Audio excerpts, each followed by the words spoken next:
ओम गुरु सत्ताय नमः। गायत्री महाविज्ञान तृतीय भाग। लेखक परम पूज्य गुरुदेव वेद मूर्ति तपोनिष्ठ पंडित श्री राम शर्मा आचार्य।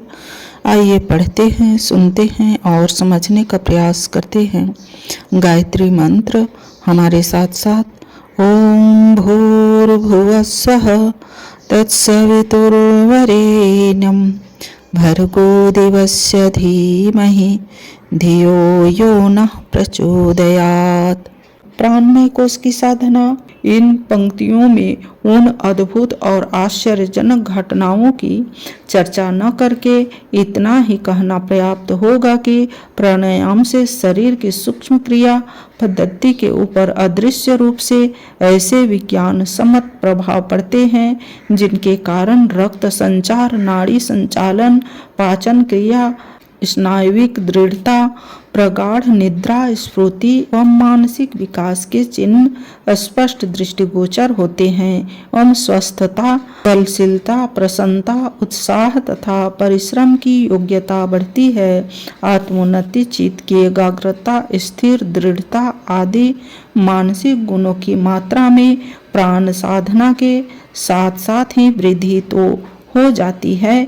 इन लाभों पर विचार किया जाए तो प्रतीत होता है कि प्राणायाम आत्मोन्नति की महत्वपूर्ण साधना है।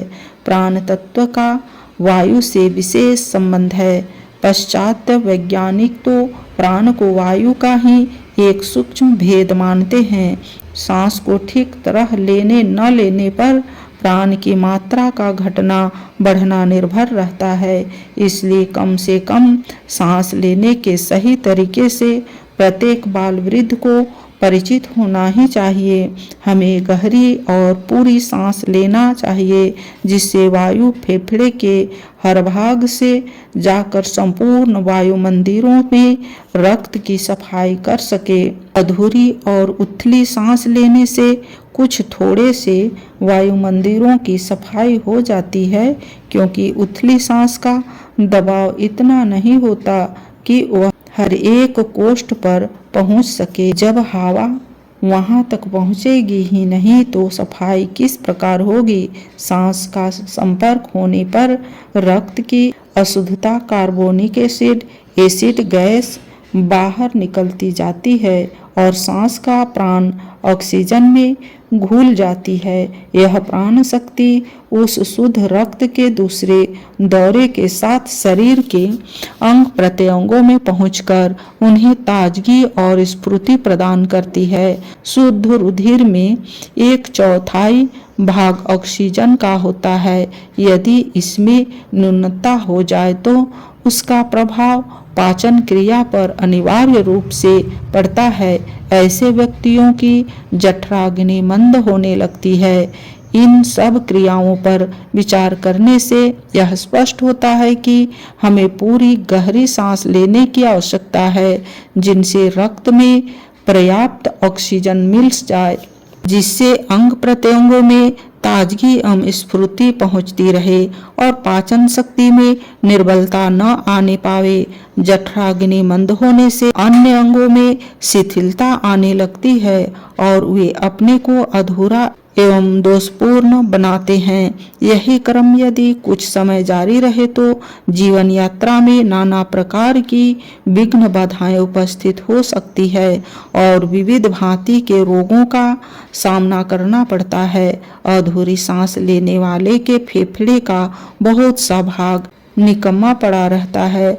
जिन मकानों की सफाई नहीं होती उनमें गंदगी, मकड़ी, मच्छर, छिपकली, कीड़े मकोड़े आदि का जमघट होने लगता है। इसी तरह फेफड़े के जिन वायु कोष्ठ में सांस की वायु नहीं पहुंचती उनमें क्षय, खांसी, जुकाम, ऊर्छत, कफ, दमा आदि के रोग कीटजड़ जमा लेते हैं। धीरे धीरे वहां से निर्बाध रीति से टलते रहते हैं और भीतर ही भीतर अपना इतना अधिपत्य जमा लेते हैं कि फिर उनका निकलना, बाहर करना कठिन या असंभव हो जाता है। प्राणायाम विज्ञान का सबसे पहले और आरंभिक पाठ यह है कि हमें पूरी तरह गहरी सांस लेनी चाहिए। ऐसी आदत डालने का प्रयत्न करना चाहिए कि सदैव इस प्रकार सांस ली जाए कि वायु से पूरे फेफड़े भर जाए। यह कार्य झटके से या उतावली में नहीं होना चाहिए। धीरे धीरे इस प्रकार पूरी सांस खींचनी चाहिए कि छाती भरपूर चौड़ी हो जाए और फिर उसी क्रम से धीरे धीरे वायु को बाहर निकाल देना चाहिए। यही रीति फेफड़ों को स्वस्थ रखने वाली, रक्त को शुद्ध करने वाली, शरीर के अंग प्रत्यंगों में चैतन्यता देने वाली, पाचन शक्ति ठीक बनाए रखने वाली है, इसलिए आरोग्य और दीर्घ जीवन देने वाली भी है। पूरी सांस लेने का अभ्यास डालने से छाती की चौड़ाई बढ़ती है, फेफड़ों की मजबूती और वजन में वृद्धि होती है, हृदय की कमजोरी में सुधार होकर रक्त संचार की क्रिया में चैतन्यता दिखाई देने लगती है। पाठकों को श्वास विज्ञान के इस तथ्य को गंभीरता पूर्वक विचारना चाहिए और अविलंब पूरी एवं गहरी सांस लेने की आदत डालने का प्रयत्न आरंभ कर देना चाहिए।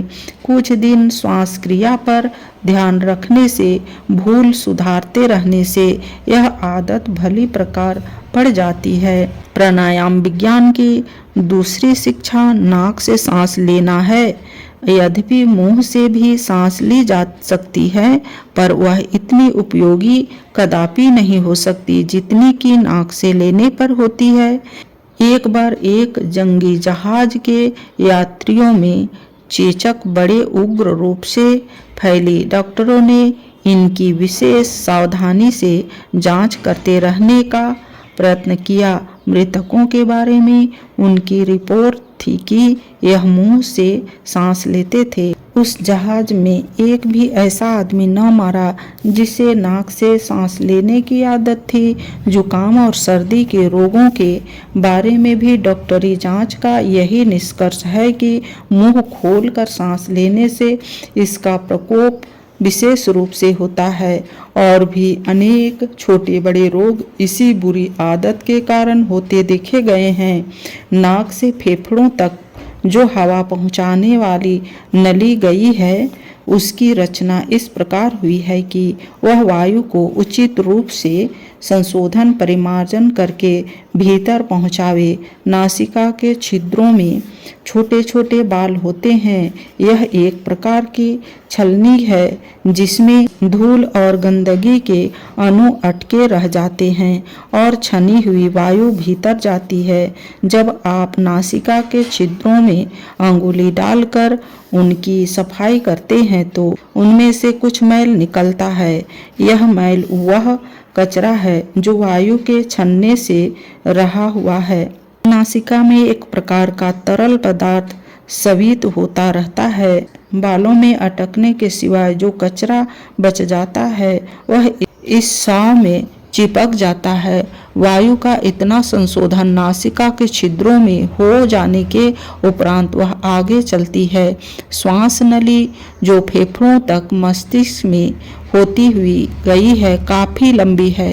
इतनी लंबाई में यात्रा करती हुई वायु का तापमान सहा हो जाता है, यदि ठंडी हुई तो गर्म हो जाती है। इस प्रकार फेफड़ों तक पहुँचते पहुँचते वह सब प्रकार सहा संशोधित हो जाती है।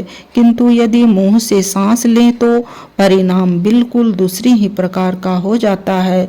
मुंह से नासिका की तरह बाल नहीं होते जो वायु को छाने। दूसरे मुंह का छिद्र इतना बड़ा है कि उसमें वायु, गर्द, गुबार बिना रुकावट के चल सकता है। तीसरे मुंह से फेफड़ों की दूसरी बहुत कम है, इसलिए वायु की सर्दी गर्मी में भी विशेष परिवर्तन नहीं होने पाता। इस प्रकार बिना छनी गर्द गुबार युक्त सर्द गर्म हवा मुंह के द्वारा जब फेफड़ों में पहुंचती है तो उन्हें हानि पहुंचती है और बीमारियों की उत्पत्ति करती है। देखा गया है कि जो लोग रात को मुंह से सांस लेते हैं, सवेरे उनका मुंह सूखा, कड़वा और बदबूदार होता है। रोगियों को यह लत हो तो उनके स्वस्थ होने में अनावश्यक देरी लग जाती है। प्राणायाम के अभ्यासियों को योगियों की यह कड़ी ताकीद होती है कि वे सदा नाक से श्वास लिया करें। यदि नासिका भाग में कुछ रुकावट हो जिसके कारण मुंह से सांस लेने के लिए बाध्य होना पड़ता है तो नासिका रंध्रों की सफाई कर लेनी चाहिए। संगीत से फेफड़े बहुत मजबूत होते हैं। गायन में जिन्हें रुचि होती है उन्हें छाती संबंधी रोग कम होते देखे गए हैं। अत्यधिक गाने से या अनुचित अवस्था में अवधि पूर्वक गाने से बीमारियां हो सकती है, परंतु साधारणतः संगीत की गणना फेफड़ों को मजबूत बनाने वाले अभ्यासों में है। कंठ, हृदय, पसली, आमाशय, आंत, यकृत आदि सभी का धड़ अंतर्गत रहने वाले अंगों का संगीत से अच्छा व्यायाम होता है।